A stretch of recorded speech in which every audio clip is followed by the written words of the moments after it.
هتكلم معاكم النهاردة عن الجزء الثاني من مسلسلنا الانمي الجميل، واللي بيتكلم عن شاب وصاحبته اتنقلوا لعالم تاني وبقى اقوى ساحر. وبدون ما اطول عليكم يلا بينا. وبيقدر تايتشي انه يخلص على وحش من الثلاث وحوش اللي بيقودوا المعركة، وبتكون رين وليميا وميورا مبهورين بقوة تايتشي. ولما ليميا بتسأله انت استخدمت كام درجة من قواك علشان تقدر تهزم الوحش، بيقول لها انه استخدم 100 درجة، وبيفهمها انه ما كانش هيقدر يهزمه لو ما رفعش قواه للدرجة دي. وبيسألهم هتقدروا تواجهوا الوحوش وتحموا ظهري لحد ما اخلص على الاتنين اللي فاضلين؟ فبيعرفوه انهم تعبوا جدا من مواجهة الوحوش لكنهم هيحاولوا. وبيسألوه عن التوأم، فبيعرفوا منهم التوأم ميلو ساحرات أرض وهيساعدوهم في الحرب. وهنا بيستعد تايتشي لمواجهة الوحشين، وفي نفس الوقت بيكون لودرا مع كاشم وبيراقبوا اللي بيحصل. وساعتها لودرا بيقول لكاشم ان الحرب دي كلها علشان يعرف قدرات تايتشي، واللي طلعت قواه السحرية جبارة جدا، وقدروا من خلال الحرب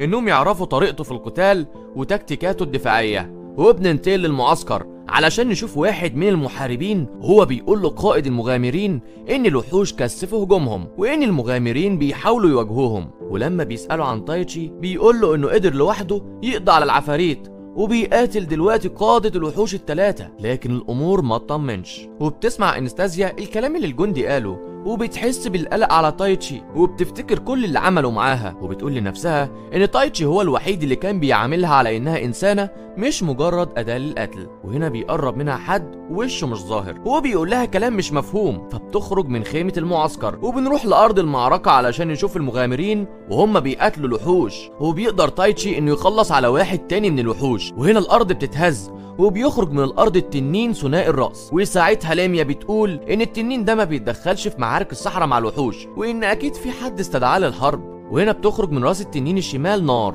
فكل اللي في المعسكر بيعرفوا ان التنين ذو الرأسين اتدخل في الحرب، وبيتأكدوا ان فرصتهم في الانتصار بقت معدومة جدا. وهنا تايتشي بيطلب من ليميا انها تاخد المغامرين ويرجعوا للمدينة، وبتوافق فعلا، لكن رين بتصمم انها تفضل معاه، فبيطلب منها انها ما تتدخلش في القتال لان التنين لو اثرها هيحاول ينقذها ومش هيبقى حاسب خطواته كويس وهيتهزم. فبتقول له انها تعمل اللي هو عاوزه، وبعدها بيجري تايتشي ناحية التنين وبيحاول انه يستدعي ايريل لكنها ما بتردش عليه، وبيبدأ القتال. وبيوجه التنين ضربة قوية ناحية تايتشي وبيقع على الأرض، وبيعرف إنه مش هيقدر يهزم التنين لوحده. وهنا بتظهر أنستاسيا، ولما تايتشي بيسألها إيه اللي جابك هنا بتقول له معرفش. وفي اللحظة دي التنين بيوجه كرة جليد باردة من رأسه اليمين ناحية تايتشي، فانستازيا بتفديه وبتاخد الضربة بداله، وبيتكلموا وهي ما بين الحياة والموت، وبتطلب منه انهم يكونوا اصدقاء، فبيقول لها انهم اصلا اصدقاء. وفي اللحظة دي انستازيا بتموت ما بين ايديه، فبيصرخ بكل غضب. وهنا بيتنقل لعالم الارواح،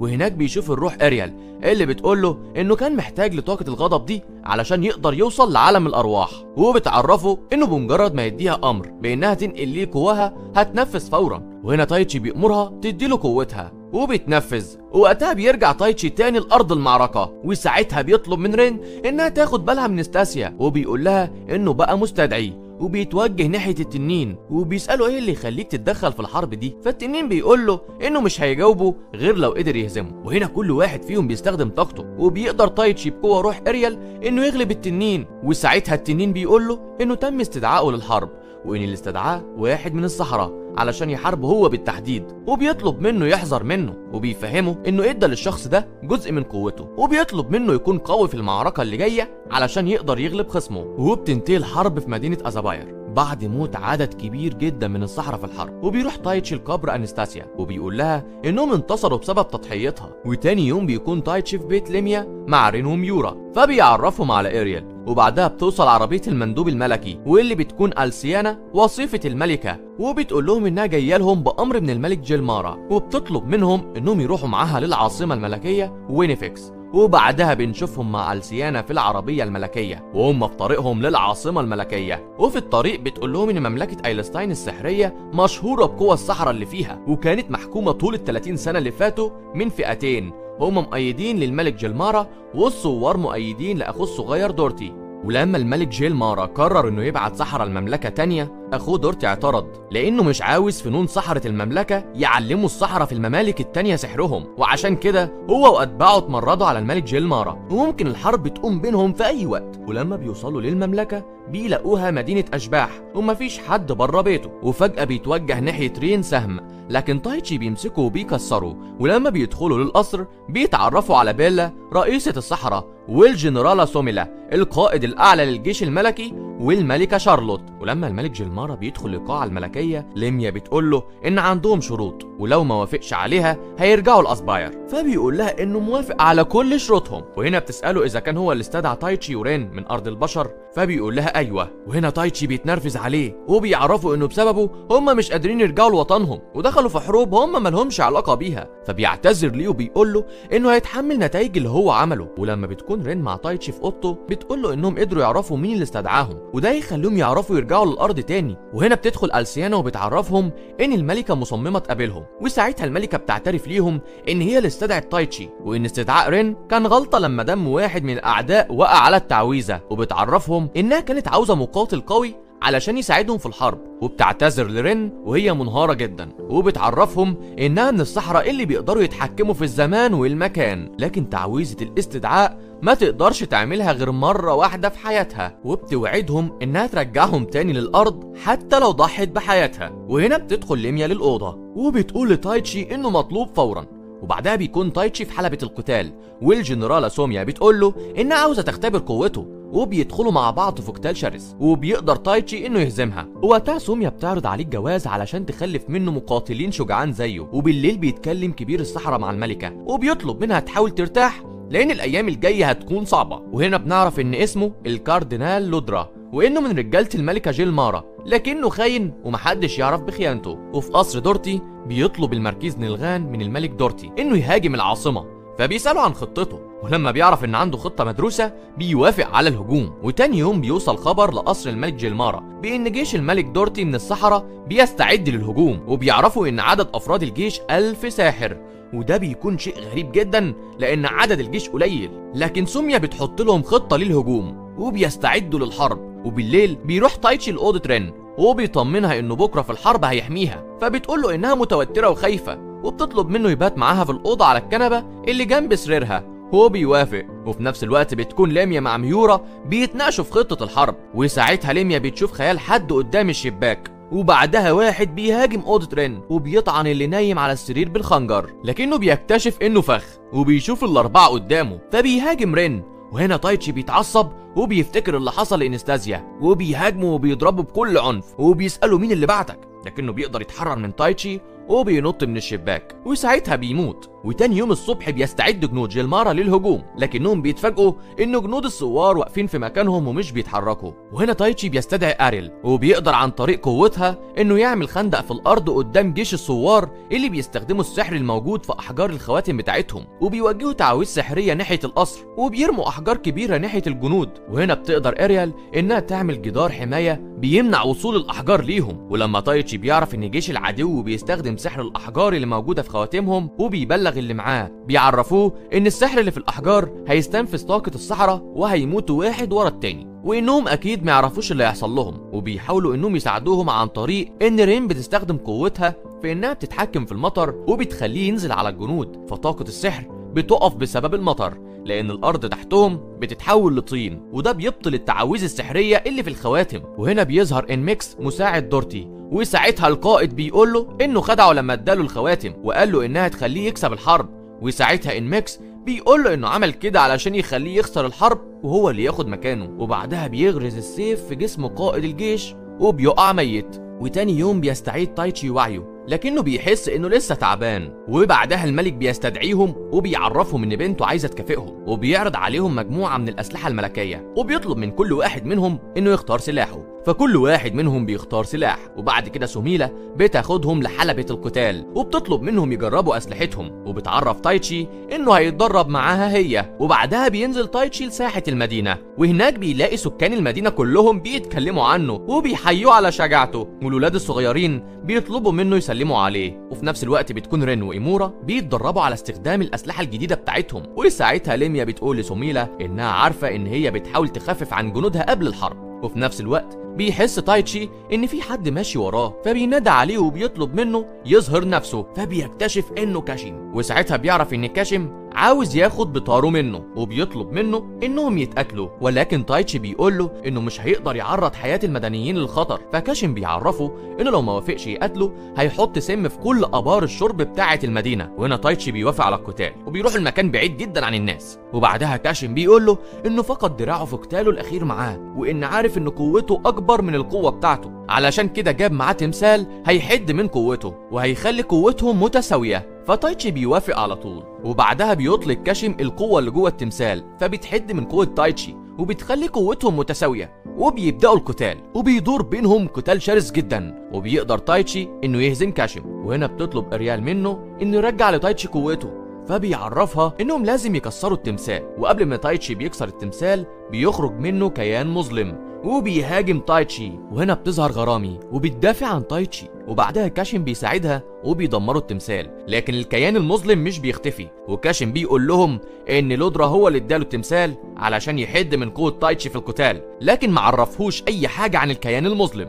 وبعدها بيقدر تايتشي انه يتخلص من الكيان المظلم. وهنا تايتشي بيشكر غرامي اللي تتجاهل كلامه، وبتاخد كاشن وبتمشي. ووقتها بيسمعوا صوت جرس الحرب، وتايتشي بيعرف ان جيش الثوار اعلن الحرب على المملكة. وبالليل بنشوف لودرا وهو بيتكلم مع ملكة الظلام وبيعرفها ان هو اللي حط الكيان المظلم جوه التمثال اللي اداه الكاشم. وهنا بيظهر انماكس، فملكة الظلام بتطلب منه يحقق بكرة في الحرب المجد اللي كان دايما بيتمناه. وبالليل بيستعد الجيشين للحرب، ووقتها تايتشي بيقول لرين انه هيحميها، فبتعرفوا ان بكره في الحرب هي اللي هتحميه. وساعتها بيتفقوا ان هما الاتنين يقاتلوا الاعداء مع بعض ويهزموهم. وتاني يوم بيجهز انماكس جيش كبير جدا، ولما الملك دورتي بيشوفه بيقول لانماكس انه مساعد ممتاز وانه قدر يعد الجيش في وقت قليل جدا. ولما بيعرفوا انه خايف من تايتشي انماكس بيقول له ما تقلقش منه، انا محضر له خطه مخصوصه ليه. وفي نفس الوقت الملك جلمارا بيكون جهز الجيش بتاعه وبيطلب منهم انهم يستعدوا علشان يدافعوا عن المملكه بتاعتهم. وبعدها سوميلا بتدي الامر بالهجوم،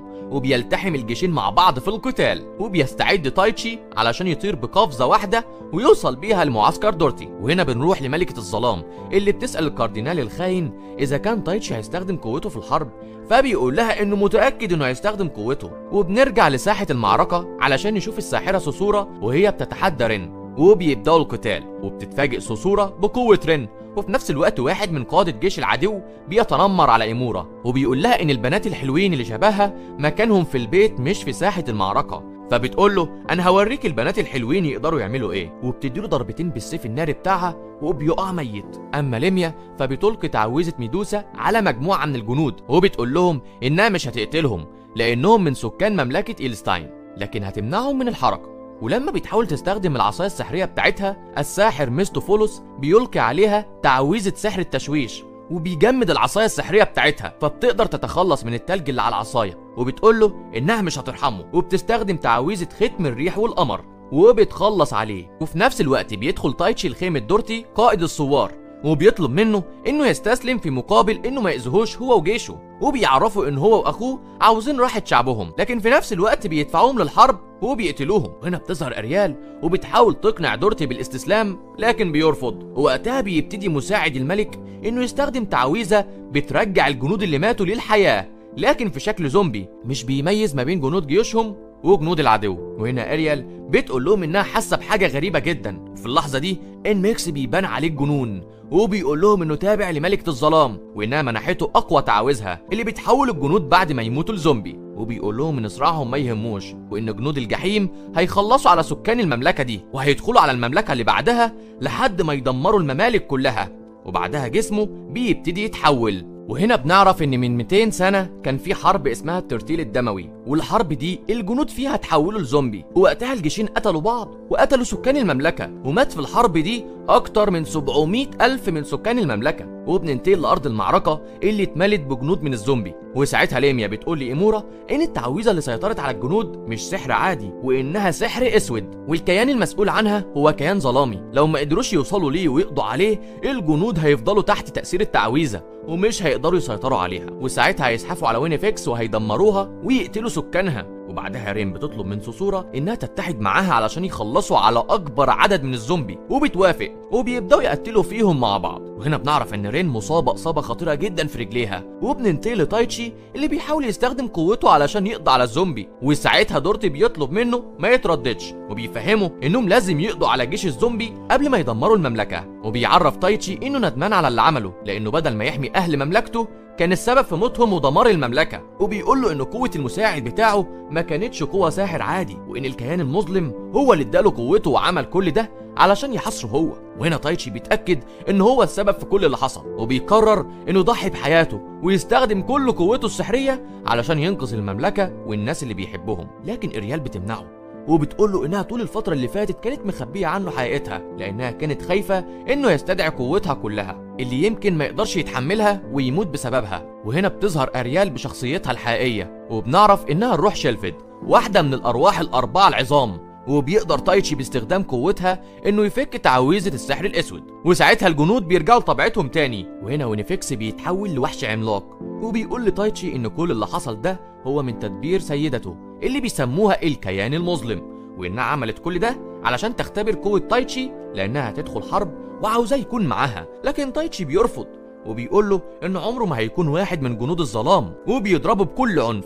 لحد ما بيقدر انه يخلص عليه. وبينتصر جيش الملك جيلمارا، وبترجع الحياه في المملكه لطبيعتها. وتاني يوم بيستعيد تايتشي وعيه، فبيلاقي رين والمغامرات حواليه، وساعتها بيشكروه لانه كان سبب انتصارهم في المعركه. ولما بيسال رين عن اصابتها بتقول له ان ليميا داوت اصابتها بتعويذه طبيه، واصابتها ما بقاش ليها اي اثر. وبعد كده الملكه بتشكر تايتشي بنفسها. وتاني يوم بنشوف تايتشي وهو مع الملك في غرفه الاعدام، وساعتها بيدي اوامره لسوميلا فبتنفذ حكم الاعدام في دورتي. وبعد كده الملك بيكافئ تايتشي ورين واللي معاهم، والملكه بتوعدهم انها تحاول ترجعهم للعالم بتاعهم. لكن هما الاتنين بيعرفوها انهم مبسوطين في عالم الصحراء وعندهم اصدقاء كتير فيه وبيحبوهم وبيعتزوا بصداقتهم. وبعد كده بيتوجهوا لمدينة أزاباير. ولما بيوصلوا لمدينة أزاباير بيكتشفوا إن أهل المدينة بيحضروا المهرجان علشان يحتفلوا بانتصارهم، فكلهم بيساعدوهم. وساعتها تايتشي ورين بيقترحوا على قائد المغامرين إنهم يشاركوا في المهرجان بنوع حلويات خاص بيهم. وبتقدر رين بقوتها السحرية إنها تحضر كتلة كبيرة من التلج، بياخد تايتشي جزء منها، وبمساعدة شيلفيد بيقدروا إنهم يحضروا آيس كريم بطعم الفواكه كل أهل المدينة بياكلوا منه. وبالليل المغامرين بيستخدموا سحرهم وبيطلقوا الألعاب النارية في السماء. وبكده بيخلص تلخيص مسلسلنا، مسلسل القتال والسحر والمغامرة. لو عجبك الملخص ما تنساش اللايك والشير وتكتب لنا رأيك في التعليقات. سلام.